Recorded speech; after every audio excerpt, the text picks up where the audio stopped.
Umar ரலியல்லாஹு அவர்கள் குர்ஆனுடைய சில வசனங்கள், ஓரிரண்டு வசனங்களை தான் அவர்கள் பார்த்தார்கள். அதை ஓதி காமிக்கப்பட்டது.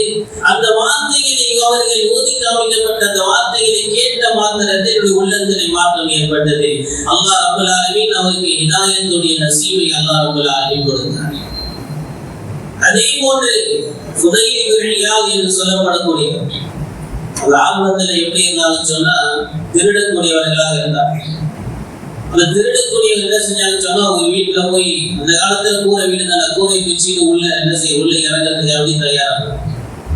உள்ள குதிக்கலாம்னு சொல்லி கூரையெல்லாம் பிச்சுட்டு உள்ள குதிக்கலாம் தயாராகும் போது அந்த வீட்டுக்குள்ள இருந்து ஒரு அம்மா என்ன செய்யறாங்க, குர்ஆன் ஓதிட்டாங்க. அந்த குர்ஆன் ஓதிக்கிற பொழுது ஒரு வார்த்தை வந்து கேட்கிறாரு,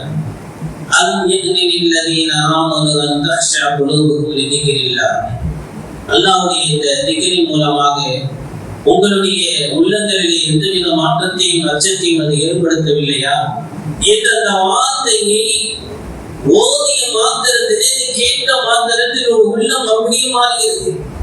ஆஹா, இந்த குர்ஆன் நமக்கு தான் உபதேசம் செய்கின்றதோ, நேரடியாக நம்மளை பார்த்துதான் கேட்கின்றதோ, நம்முடைய உள்ளங்கள் இன்னும் திருட்டிலையும் ஹராமிலையும் இது மாதிரியான காரியங்களை, பாவமான காரியங்களில் ஈடுபட்டு இருக்கின்றன, அல்லாஹ்வுடைய பயம் நமக்கு வரவில்லையா என்று நினைத்து உடனடியாக அவருடைய உள்ளம் மாறுகின்றது.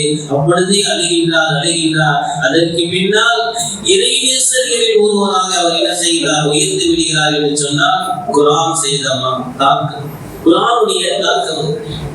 நினைத்தான் இந்த ரமலானிலே நாம் குர்ஆனோடு நாம் நெருங்கி ஒரு தொடர்பு வைக்கின்ற பொழுது நம்மளை பரிசுத்தப்படுத்துகின்றது. குர்ஆன் நம்மளை புது மனிதனாக உருவாக்குகிறது, நம்முடைய உள்ளத்தை பரிசுத்தப்படுகிறது. நினைத்தான் ஒரு மனிதர் வந்து கேட்கின்றார், ஹஸரத் அவர்களே, இதெல்லாம் தராவில ஓதும்போது ரொம்ப ஆசையா இருக்கு, பிள்ளைகள்லாம் ஓதுறாங்க, ரொம்ப அழகா இருக்கு, எல்லாரும் இந்த குர்ஆன்லாம் ஓதும்போது நமக்கு இன்னும் கொஞ்சம் நம்மளும் இந்த மாதிரிலாம் ஓத மாட்டோமா அப்படின்னு ஒரு எண்ணம் வருது.